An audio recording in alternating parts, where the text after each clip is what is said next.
के नष्ट हो जाते हैं, लेकिन जो तीर छूट चुका है तूड़ीर में उनको तो जला दिए, जो तूड़ीर में उनको जला दिए, जो चढ़ा रहे हैं उसको उतार लिया, लेकिन जो छूट चुका है ले। हाँ, तो क्या हुआ कि जब हम इस शरीर में आने की प्रणाली, तो अनंत जन्मों के कर्मों से इस शरीर का पहले रचनात्मक भाव आया, उसी समय प्रारब्ध की रचना हो गई। अब ये जन्म लेते ही भगवान के मार्ग में चला, तो जो तूड़ी में रखे हुए बाण थे वो भस्म हो गए। आगे हम वो बाण चलाएंगे ही नहीं, आगे क्रीमाण ऐसे करेंगे ही नहीं कि दुर्गति हो, क्योंकि बाबा जी भगवान के मार्ग के प्रतीक है। लेकिन जब शरीर रचा गया था उस समय जो दुर्गति निकाली गई थी वो इसमें विराजमान है। अच्छा, अब इसको भोग करके काट ले या हम अपने भजन से मिटा दे।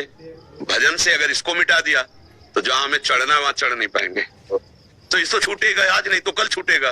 तो जो पकड़ना उसे पकड़े, किसे छूटे। तो जब हमको दिव्य चिदानंद में श्री जी की सेवा का अवसर मिल रहा है, तो इस मलमूत्र के भांड शरीर को ठीक करने के लिए भजन का प्रयोग करें क्या। अच्छा, फिर भी देखो लाडली जी के हेतु की कृपा कि ऐसा सब होने पर भी हम आपसे बातचीत कर रहे हैं, ऐसा सब होने पर भी बड़ी कठिन दिनचर्या चल रही। 1 बजे रात्रि के उठना, 2 बजे शौच स्नान सब करके चल, मतलब ये दिनचर्या कोई बीमार आदमी की है क्या दिनचर्या है? ये आप कृपा नहीं देख रहे हो? मेरा पाप प्रारब्ध ये और मेरी लाडली की कृपा। तो हमको ये देखना है ना कि प्रारब्ध तो आया है, लेकिन फूल जैसा भयानक प्रारब्ध है। दोनों किडनी फेल, मतलब मृत्यु दशा प्रतिपल। लेकिन आपको लग रहा है, ए सही बताओ, अगर किसी को बाहरी आदमी बुलाया जाए कि इनमें से छठों किडनी किसकी फेल है, हमारी तरफ देखेगा नहीं भूल पाएगा। हाँ, वो तुम्हारी तरफ देखेगा कि इनमें से कौन किडनी फेल है। ये लाडली की कृपा नहीं दिखाई दे रही। अच्छा, ये तो बाहरी बात है।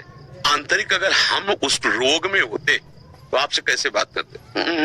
हाँ, क्या बोल रहे हो, ऐसे बोल रहे हैं दहाड़ कर सत्संग में सब अपनी दिनचर्या श्री जी को देखो, फिर तुमसे बातचीत कर रहे हैं। मतलब कहीं है कि नहीं रोग? कहीं नहीं। तो बेचारा अपना एक कोने में पड़ा, वो भी सोच रहा है कि बुरी जगह आ गए। मतलब चले रोग, वो भी बेचारा सोच रहा है कि गलत जगह हमने अटैक किया, हाँ हमारा यहाँ कोई स्वागत सम्मान नहीं। ये लाडली जी की कृपा है, इस पर ध्यान ही नहीं देना है। अच्छा, हम कभी जैसे किसी को ये बात कहते हैं ना, तो इस बात से कहते हैं कि देखो तुम निराश मत हो, हम केवल तुमको बातें ही नहीं कह रहे, वो हमारा जीवन है। हाँ, हम खुद अच्छा, ऐसा नहीं कि कष्ट नहीं होता, कष्ट होता है। डायलिसिस में कष्ट, फिर इसके बाद कई घंटे परेशानियां, बहुत सी परेशानियां होती, पर हम आपको सही कहते हैं वो सब परेशानियां ऐसे फूल जैसी खत्म हो जाती है। श्री जी की मुस्कुराहट, श्री जी का कृपा प्रसाद।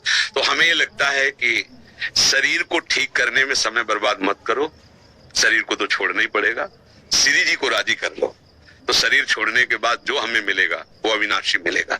फिर वो विनाश वाला खेल नहीं है, इसलिए इस पर ज्यादा ध्यान नहीं देना। अच्छा, जब तक श्री जी को चलाना है तो ऐसे ही चलाना है, और नहीं चलाना है तो स्वस्थ किडनी वाले चटनी हो जाते। एक्सीडेंट हुआ, बोले हाथ उधर गया, पैर उधर गया, किडनी वो फटी पड़ी है। किसका? देखो ना, अतरे दिन सब घटनाएं होती है। तो इसलिए हमको ये चिंता नहीं है हमारी किडनी खराब, हमें कैंसर हो रहा है, होने दो, राधा राधा राधा, हमें जहाँ जाना है वहीं पहुंच जाना है। देखो, गाड़ी की तब तक चिंता होती है जब तक मंजिल तय नहीं हो जाती। लगता है अगर बीच में गाड़ी, अब आप श्री जी की कृपा से हम अपने मंजिल में आ चुके हैं, कोई परेशानी नहीं, जब चाहे तब बुला ले, कोई परेशानी थोड़ी। तो इसके लिए हमें कोई टेंशन थोड़ी आए किडनी खराब क्या, समझ रहे ना, लाडली की कृपा से चल रहा है। अंकुर श्रीवास्तव जी अलीगढ़ से। महाराज जी, आपके चरणों में कोटि कोटि प्रणाम। महाराज जी, मैंने संतों के मुख से सुना है कि कुछ घटनाक्रम इस जन्म के पहले से ही निर्धारित होते हैं, जैसे कि मृत्यु का समय, स्थान, विवाह इत्यादि। महाराज जी, इसमें कितनी सच्चाई और कितना प्रारब्ध है? हाँ, नहीं सही है, पर इसको बदला जा सकता है। हम कोई पशु थोड़ी है कि उसी घटनाक्रम में बंधे रहे। अगर उसी निश्चय में बंधे रहेंगे तो भगवत प्राप्ति किससे होती है? वृंदावन धाम वास किससे होता है? हमारे भाग्य में थोड़ी लिखा है वृंदावन बसना, हमारे भाग्य में थोड़ी लिखा है रामकृष्ण भजना। ज्योतिषाचार्य से दिखवा लो ज्योतिष, किसी की कुंडली में नहीं लिखा। अब ये नया जन्म भगवान ने हमें नए कर्म करके सुधारने के लिए दिया है। अगर हम भजन करें भगवान का तो हम सारे कर्मों को भस्म करके इसी जन्म में भगवान में लीन हो सकते हैं, भगवत प्राप्ति कर सकते हैं। हम चाहे अपने कर्म बिगाड़कर भूत प्रेत बन सकते हैं, सुअर कुत्ता बन सकते हैं, नरक जा सकते हैं।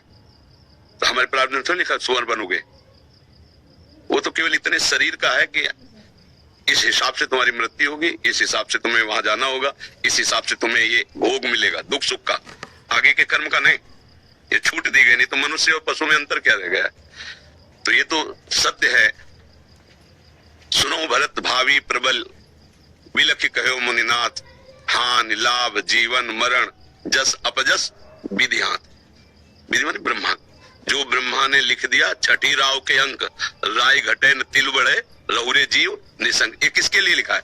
दुख सुख भोग के लिए। अगर दुख सुख भोग के लिए हम लेके बैठ जाते हैं तो हमें पशु में अंतर नहीं। हम मनुष्य शरीर में भगवान के अंश हैं, हम इस दुख सुख की परंपरा को नष्ट करेंगे, मिटा देंगे।